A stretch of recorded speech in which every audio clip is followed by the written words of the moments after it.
मेरी उड़ान मेरी पहचान। खिलौने सभी को अच्छे लगते हैं। अगर ये खिलौने मिलजुल कर रहना सिखाएं तो उसका कहना ही क्या।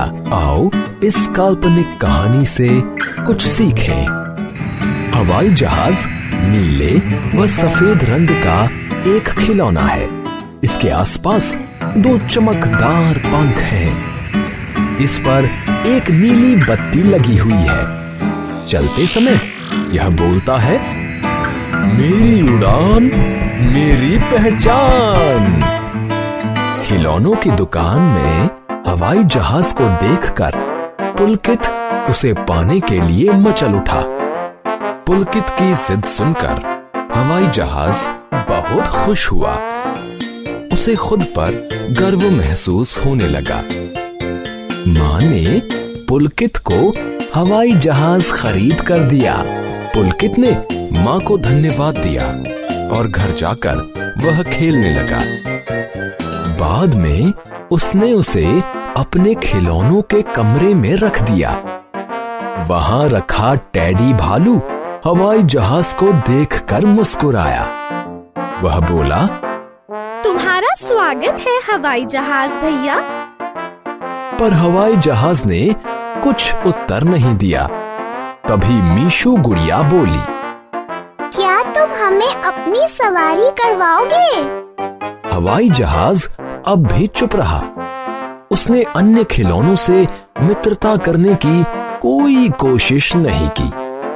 खिलौने आपस में फुसफुसाने लगे।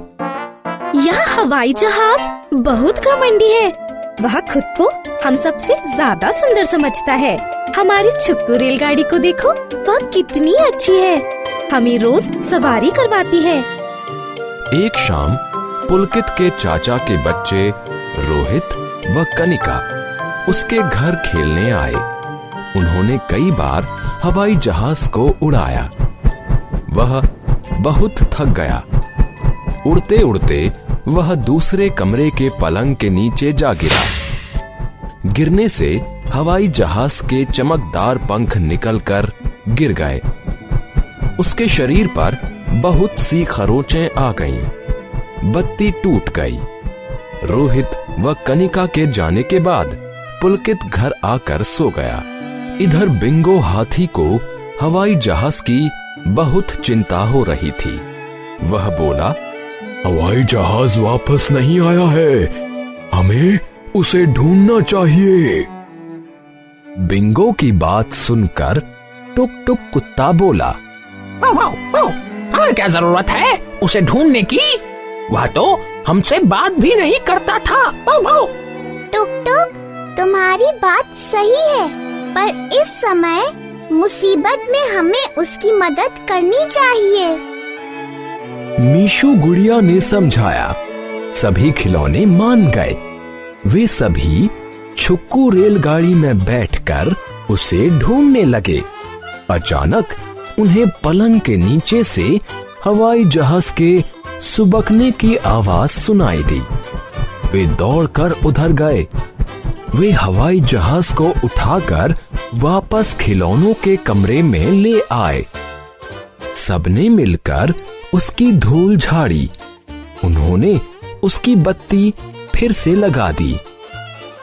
खरोंचें हटाने के लिए उस पर नीला और सफेद रंग कर दिया। वह फिर से बहुत सुंदर दिखने लगा। हवाई जहाज की आंखों में आंसू आ गए। उसने सबसे माफी मांगी और सबको अपना मित्र बना लिया। उसने सबको अपनी सवारी करवाई। अब वे सब हमेशा मिलजुल कर प्यार से रहने लगे।